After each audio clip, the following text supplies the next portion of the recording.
збирайте речі, переїжджаємо на справжню війну.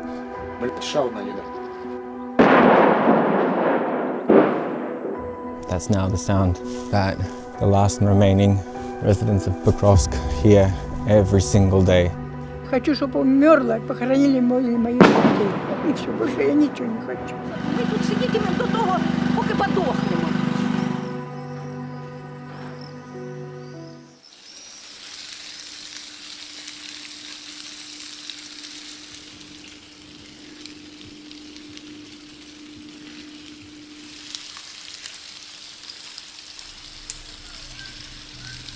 So we're recording this now in a stationary car before we head out, because once we're moving there's no way we'll be able to film. It's going to be a very tight car. We're heading out to the embattled city of Pokrovsk itself. We're going to be with an FPV drone team of Ukraine's 68th Jaeger Brigade, a brigade that's been fighting in this city and around it for over a year now, that knows it in and out. And normally the most dangerous part of any of these missions, we're going to go in with the shift today, is the road itself, because for months now this city has been completely controlled from the air by Russian drones. But the really good news is the rain. The rain, the overcast conditions, it means that it should be pretty safe for us to get in. So we'll be there for a day. Don't know what's going to happen, but just signing off before we drive into Pokrovsk.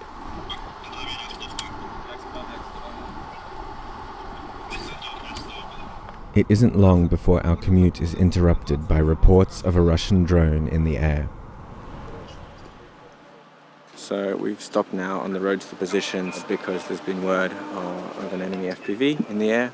Very regular thing. You just need to stop. You need to be ready to find cover. It's better to be out of the car. But in these cases, this little piece of kit is one of the most important things to have.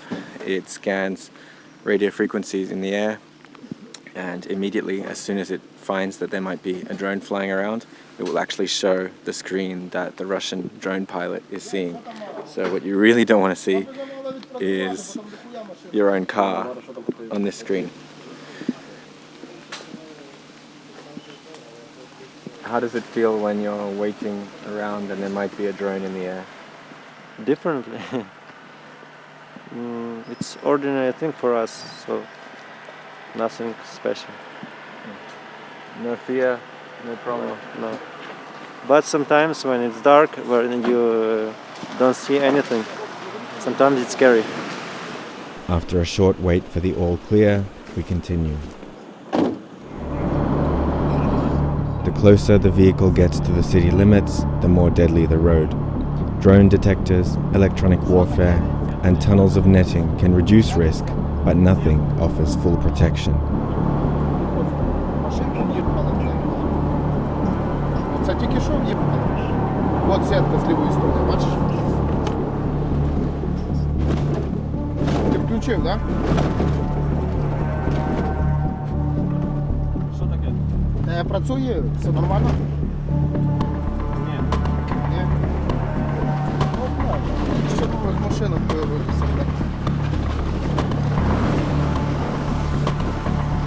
Ручному теж так. Ну, так. Знаєш, як починає заходити на ціну, вона буває лежить на рівні і почуєш 100%. А, вони в'їхали по цьому будинку Веня, так? Конечно, живемо таке, ні? Я ще буду, ще не пам'ятаю, що він був такий. In a matter of minutes, supplies are unloaded and the shift changed.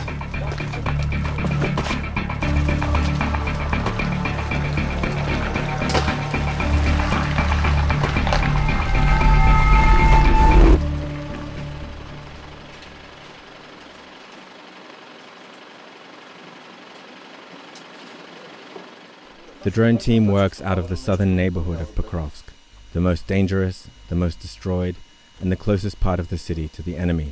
From here, it's less than 3 kilometers to the nearest Russian troops.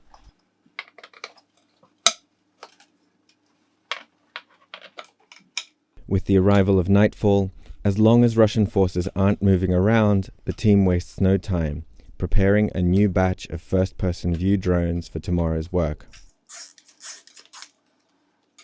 А який найголовніший фактор, щоб FPV-шка типу, надійно летіла? Та їх там до хуя. Це молитися не вже.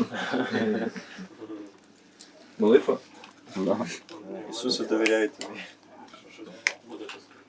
Pilot Venya, a recent law graduate from Kyiv, enlisted for the brigade's drone unit, the Hornets of Dovbush, around a year ago. Та я планував ще з самого початку піти, але не хотів закинути навчання. У мене тут знайомий був, він недавно списався вже. Я якраз в той час цікавився темою дронів, як вони застосовуються на війні. І він в той час вже був тут. Я сказав, що закінчу навчання і прийду також.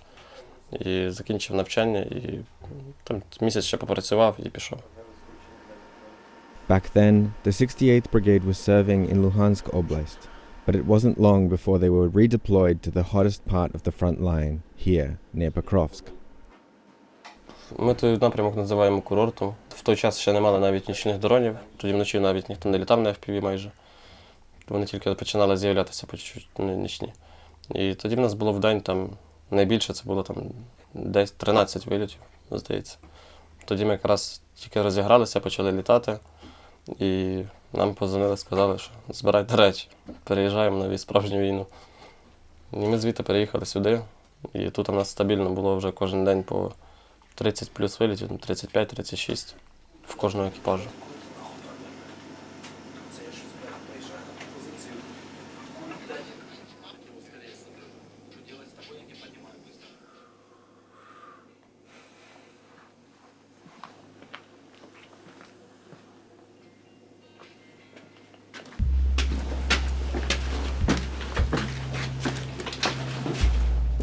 The working day begins right before sunrise. By around 4 a.m., the first drone is on its way.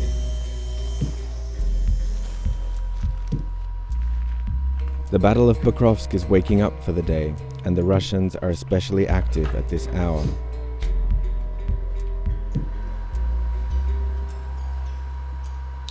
Він же змерз? Змерз? Та ще ж завжди так перший виліт. Це ще странно, що ноги не трусить. The team's preferred way to work is known as free hunting, finding and engaging targets without first receiving them from aerial reconnaissance teams. Working this way, although drones are often lost without finding anything, the benefits are well worth it. Free hunting means that the team can fly a lot further behind enemy lines, catching Russian logistics unawares while also reducing the time between spotting and destroying a target from several minutes to a matter of seconds. It doesn't take long for the morning's hunting to bear fruit. A Russian army van in the occupied city of Solidovo has made its last ever supply run.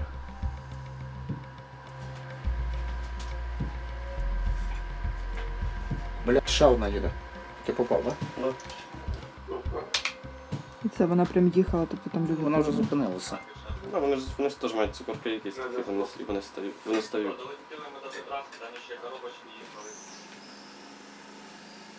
As the sun rises over Pokrovsk, the team's work continues, with little time in between for rest. With more than enough FPV drones at hand, each team in the Hornets unit can carry out dozens of flights per day. Flying FPV drones on the battlefield comes with a host of challenges and barriers. Often, unfavorable terrain or enemy jammers make hitting a given target almost impossible. Almost. This team has a trump card. Fiber optic drones. Like with any other FPV, Teddy prepares the drone, bulkier than the others as it also needs to carry the optical fiber spool itself. This spool works for to make a connection between us and drone. Russian rep is not working for this, so that's a good option. Наземку ту всю біжу. Оптоволокно працює для таких місць, де в тебе на звичайному дроні пропаде картинка. Просто радіогоризонт не дозволить. Там, наприклад, залетіти за посадку вже і опуститися я не зможу на звичайному дроні, а на оптоволокні спокійно. Або, наприклад, потрібно злетіти в посадку і ще всередині по посадці політати, то в такі моменти оптоволокно використовується. Або як в нас було недавно, хлопці залітали під міст, і під мостом сиділо 2 окупанта, і хлопці їх обох знищили на оптоволокні. І потім другим вилітом вони підтвердили, що його вбили, і тут ще видно, ось під одіялом лежав другий. Я не знаю, він якийсь чи контужений, чи глухий взагалі був, бо вбили цього, прилетіли, а той досі собі спав. Ну, в них це на рівні держави виробляється, в них завод є по оптоволокну, який робить їм оптоволокно. А в нас поки що все, можна сказати, в тестовому режимі, від різних виробників пробуємо, знаходимо, що краще. Буває таке, що 8 вилітів, 8 дольотів, а буває таке, що 3 виліти і 3 обриви. Через неякісно намотані катушки, через погодні умови. От якщо ми на оптоволокні стараємося, там, не знаю, обережно, дуже там якось без різких рухів, то вони там спокійно розвертаються тако на місці, на швидкості і летять дуже швидко. Ми якось постараємось більш обережніше літати. So it's about 5 o'clock in the morning. This is when the Russians are particularly active, trying to move around with their logistics far outside of Pokrovsk. They can't come too close with vehicles because they know that those vehicles will be hunted by drones, but still, as the Ukrainian FPV drones get close to those targets, we can see that electronic warfare, we can see they struggle to reach the final target because of the radio horizon, and that is where this drone comes in. This is a Ukrainian fiber optic drone, and you can see it's built differently. It's more bulky, it's got 2 batteries, and that's because it's holding this, you can see it on the bottom here, this fiber optic spool.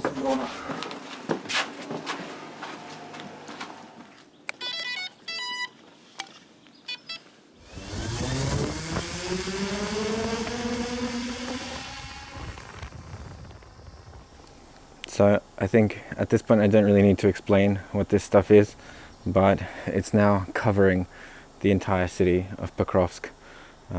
Ukrainian and Russian fiber optic, the drones that have this hard connection and leave this behind when they fly. It's remarkably thin, but when you stretch it, it's remarkably strong. You actually just need to break it physically for it to stop working. And this is going to be the legacy of this war and this stage of the war specifically on areas like this. People are worried about the environmental effects, but for now the main worry is how good these things are at killing.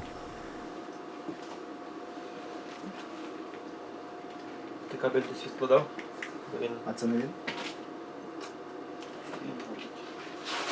You can see what that means in reality. It brings us a really, really good picture, no matter where they fly, and nothing to worry about, none of this static interference that we see on normal FPV drones. Now, the question people ask sometimes is, what are they used for? And it's very simple. Any mission where there's something you need to hit, but it can't be reached by normal drones, that's when you start thinking, okay, shall we just bring out the fiber optic to do the same mission? And that's what they're doing here. They found what looks like a position of a Russian drone team, which is a super, super high priority target in this war. And they'll try and take out either the shelter where they're in or their communications devices. Ось Старлінг справа. Да, вот. Бачиш? The target, a Starlink dish used by an enemy drone team, costs less than the weapon used to destroy it, but putting a Russian drone pilot out of action, even temporarily, is priceless.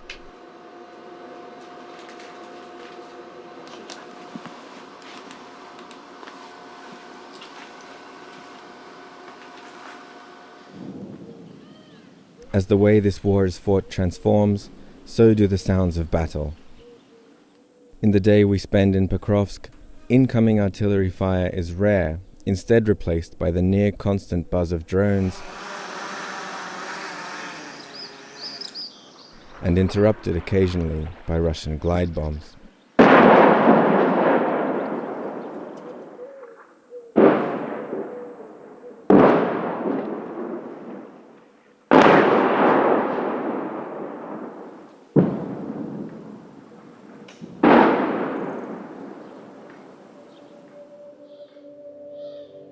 With the afternoon comes a lull in the team's work, and we decide to go for a walk outside to see what a year of heavy fighting has done to Pokrovsk and its people.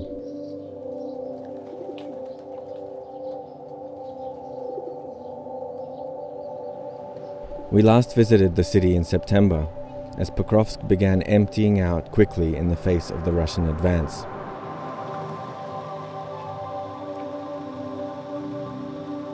Проводиться обов'язкова евакуація населення. Для евакуації необхідно надати заяву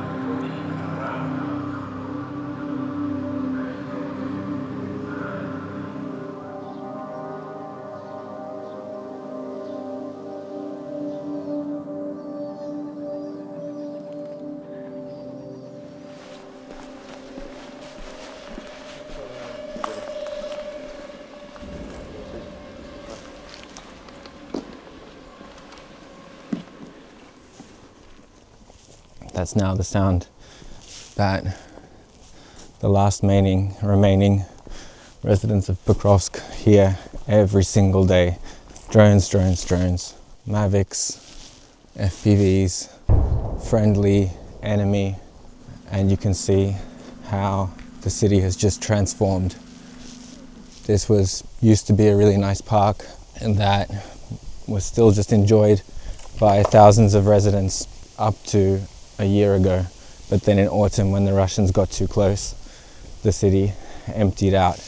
And since then, it's become a story of increasing saturation of drones in the air, while bit by bit, with artillery, rockets, and glide bombs, the Russians are taking the city apart. But you do still see people, and these people, they talk about just going to the shop, living in their basement, and that's the new normal for them. You can see how easily they get used to these new survival conditions.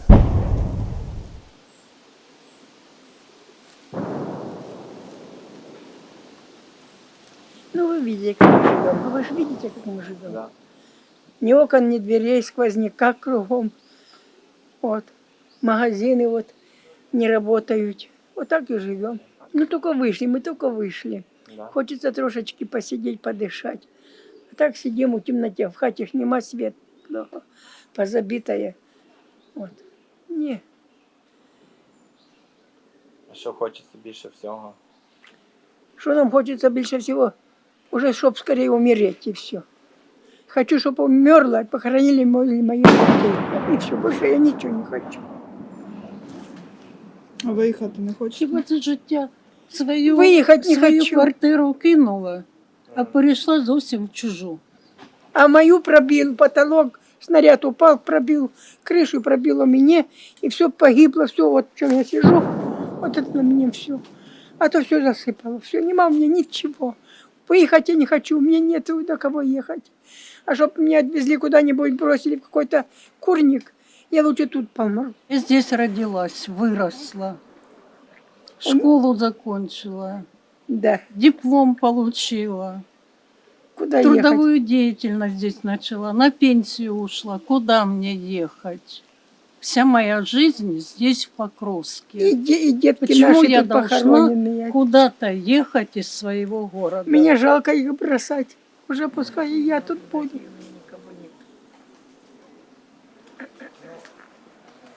Что растет, какие цветочки, скажите?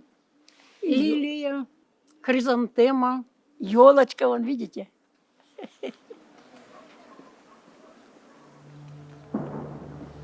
Civilians here have different reasons for choosing not to evacuate. But weaving through every story is a consistent thread, the feeling of abandonment. 3 years into the war, state support to internally displaced people remains negligible, around $50 per month. 30-year-old Alexei lives with his parents and younger brother in a nearby basement. Despite his youth, he and his family have decided to stay. Ну, живемо в підвалі. Магазин працює, купуємо продукти. Ну, так, життя, ну яке життя? Немає нічого, ні світла, ні води, нічого немає. Тут мій дім і родичі, які теж не хочуть виїжджати. Тому я сам, не хочу. А квартира ваша ціла? Ні. А ось будинок стоїть отак. Він там кап прилетів і розбито все. А в порівнянні за останні місяці тут тихіше чи гучніше стало? Воно періодами. От зараз гучно, а буває таке, що тихо. Ви знаєте, мені здається, що я вже звик до цього. І якщо я поїду туди, де нормально, мені буде незвично. Отак. Ну, може, я вже трошки двинувся, не знаю. Не страшно? Головне це вижити, пережити це все.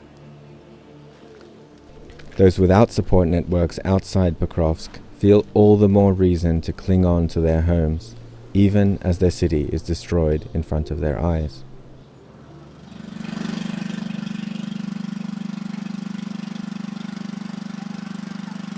Діти, не знімайте, що вам тут треба? Скажіть, неужели ви не бачите у нього цього? Вам мало цього, вам цього мало, скажіть, що ви ще хочете? Хочете, щоб нас тут убило? Ми хочемо показати, що ви тут є, що ви тут живі. Нахрена?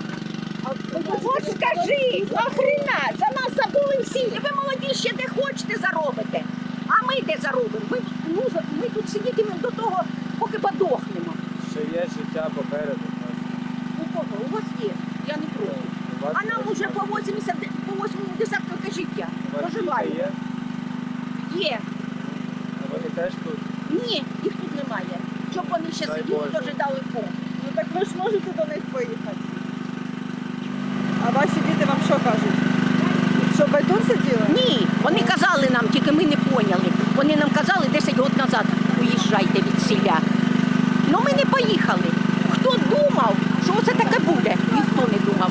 Що я должна поїхати? Я отримала квартиру трьохкомнатну, дітей тут нарожала. І должна куди-то їхати.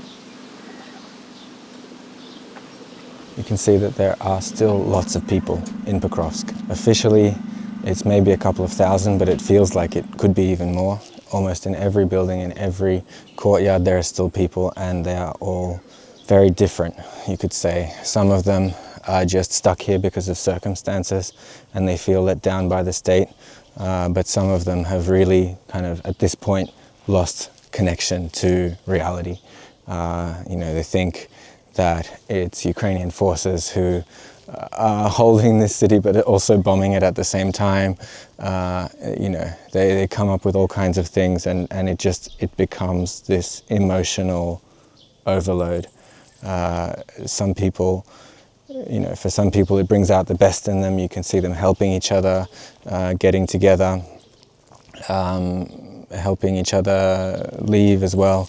But for others, you can see this tension and this anger at everything around them, anger at the world, at other people, at journalists as well, that just kind of overflows.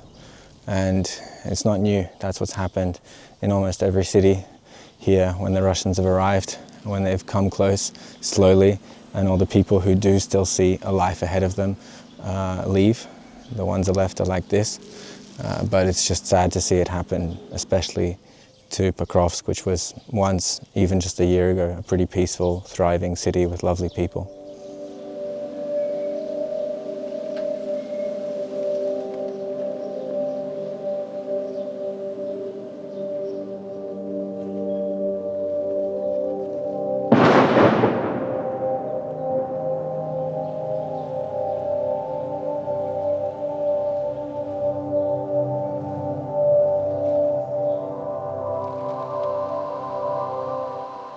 As afternoon turns to evening, the drone team continues working from their basement, hitting antennas, Starlinks, and a few more vehicles.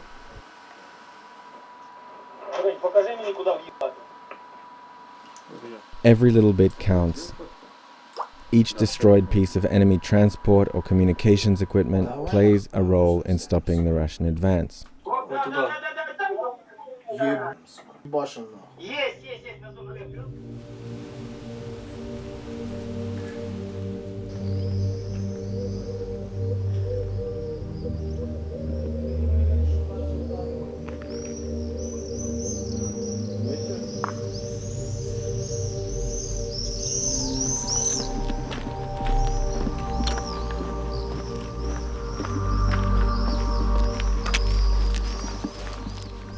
Я планую далі залишатися у військовій сфері після війни. Не знаю, як це буде саме. Можливо, в Україні, можливо, ні. Ще поки в роздумах. А що думаєш взагалі про ці питання, що всі говорять? Перемога, перемовини. Ще не видно їх взагалі на горизонті. А що для тебе перемога? Що для тебе означатиме перемога? Перемога – це коли ти прокидаєшся вже вдома, не чуєш отаких звуків. Перемога – це коли люди не ховаються в укриття. Перемога – це коли люди не йдуть, не втрачають своїх близьких.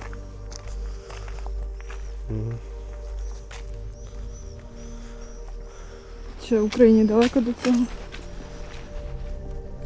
Дуже.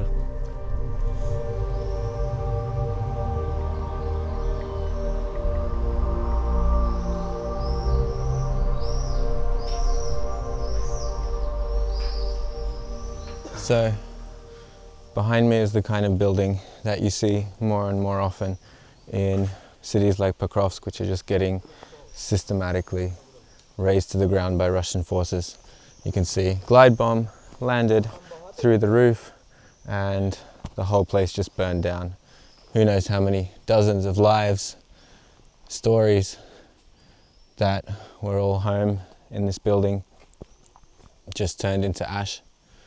And it's just everywhere you look around there, a whole part of the apartment building is gone, and basically every building after that.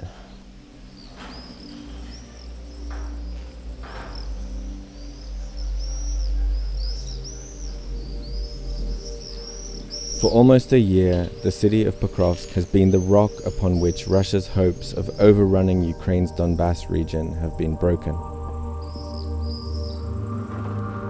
Venya's team will work here for the next week or so before being rotated, so we leave Pokrovsk with a different team's shift change.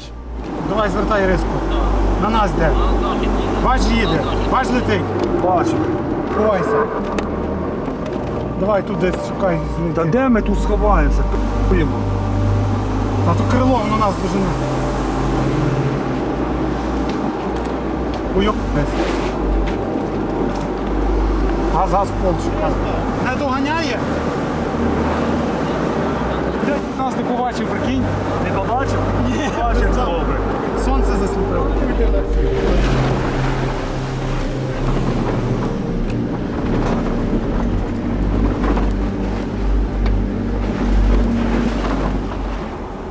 With a new Russian push coming ever closer to Ukrainian logistics routes a week after our visit, the defense of Pokrovsk could be entering its final act.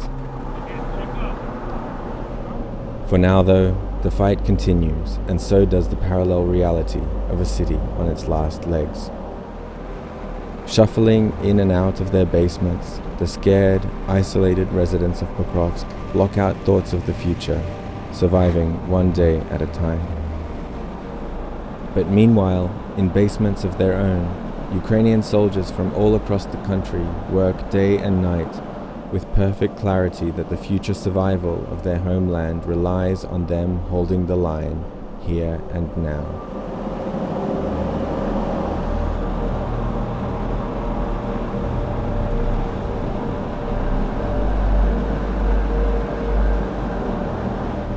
None of what we do here at the Kyiv Independent would be possible without our amazing community of members. If you want to join us to support independent journalism and let us keep coming to the front line to bring you the battlefield like we're doing here, Join us by clicking the link in the description below. Thank you.